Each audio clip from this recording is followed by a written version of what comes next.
भाइयों, आज हमारे पास मुताला करने के लिए खूबसूरत हवाला है, एक ऐसा कलाम जिससे आपको राहत मिलेगी। ये खुदा का पाक कलाम आपके लिए है, जो यर्मिया की किताब में है, बाब 18 आयत 12 में। पर वो कहेंगे कि ये तो फजूल है, क्योंकि हम अपने मंसूबों पर चलेंगे और हर एक अपने एक बुरे दिल की सख्ती के मुताबिक अमल करेगा। वो बुरे कामों के लिए अपने छुटकारे का इशारा कर रहे थे।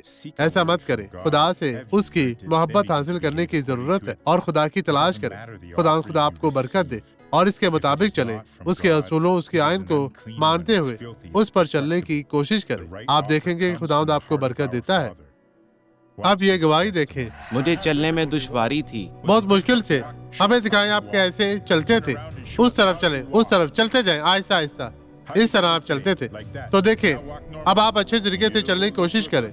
देखें देखें देखें, यीशु ने शिफा दी। खुदाओं तेरा शुक्र हो। वापस आए भाई, वापस आए, भागते हुए वापस आए यीशु के नाम में। खुदा आपको बरकत दे रहा है। आए अब दुआ करें। बाप, हम रो रहे हैं, हम तुझसे मांगते हैं इन लोगों के लिए बरकत, शिफा, बहाली, निजात और खुशहाली। मैं चाहता हूँ कि बदी अब यहाँ से चली जाए, गायब हो जाए यीशु के नाम में, और खुदा आपको बरकत दे।